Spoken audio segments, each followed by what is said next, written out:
Southampton have gambled that sacking Mauricio Pellegrino with only 8 games left is their best bet of staying in the Premier League. The club are just 1 point and 1 place above the relegation zone, having won just one of their past 17 league games.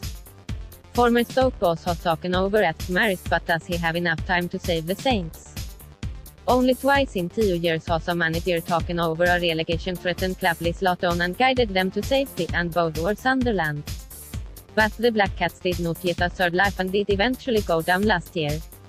BBC Sport looks at the fortunes of every club that changed their manager in March or later during the past 2 Premier League seasons. Great Escape Sunderland. Dick Advocaat. March 2015. Dick Advocaat is managing Sparta Rotterdam. The gamble Sunderland appointed the former Netherlands boss of the after sacking Gas Poyet.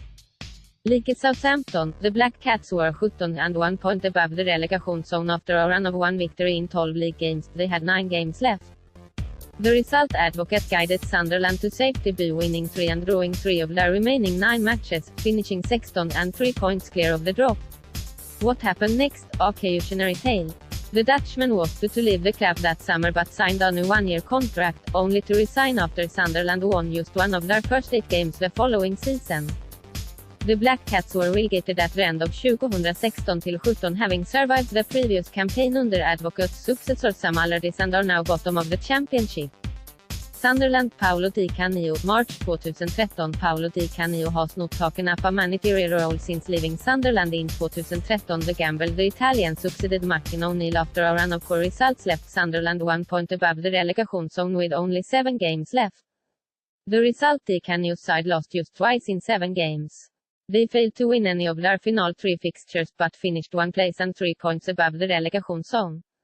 What happened next? Di Canio was sacked at September with Sunderland bottom after claiming just 1 point from 5 games.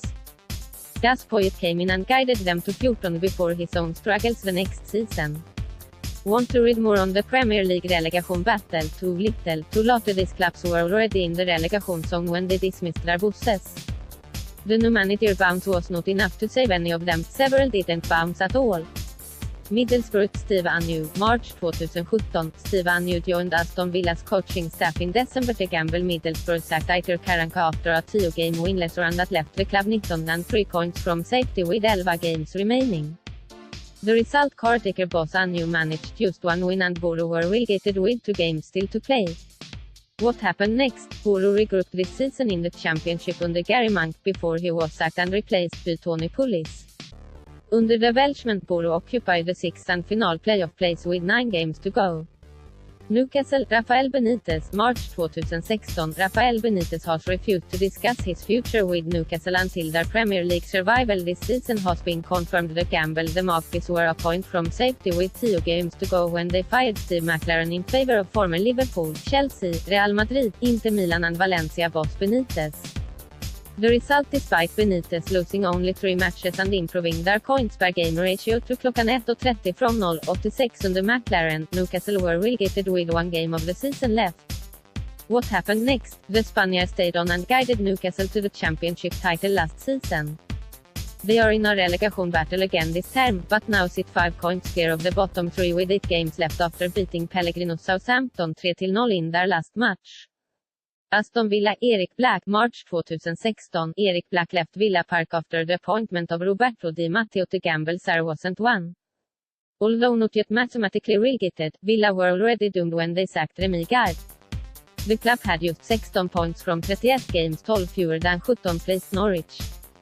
The result on the caretaker boss Eric Black, Villa earned just 1 more point, a draw against fellow relegated side Newcastle, as they dropped to the 2nd tier for the first time since 1987. What happened next? Villa's next manager Roberto Di Matteo was sacked after just 124 days in charge, but the club have stabilised under Steve Bruce, who guided them to 13th last year and they are now 3rd in the championship, 7 points off automatic from home. Reading. Nigel Adkins. March 2013. Nigel Adkins is now in charge of championship side Hull City. Gamble Reading were 19 and 4 points of safety when manager Brian McDermott was sacked on 11 March. When Nigel Adkins, who had been dismissed by Southampton in January, took over 2 weeks later, the Royals were still 19 but 7 points adrift. The result Reading won just once and drew twice in 8 games under Adkins as they remained 19, 11 points from safety.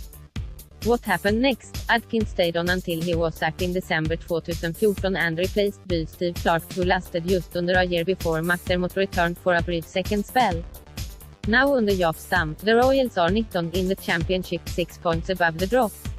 Hull City, Ian Dowie, March 2010. Ian Dowie had a points per games ratio of 0.67 in his 9 games in charge of Hull. The Gamble Hull brought in Dowie to replace Phil Brown when the club were second from bottom of the Premier League, with 9 games remaining. The result, the Tigers were relegated after taking only 6 of the available 22 points under Dowie.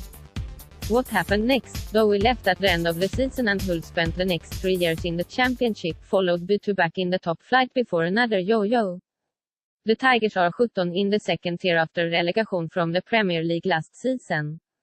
Newcastle, Alan Shearer, April 2009. Alan Shearer scored 148 goals for Newcastle as a player,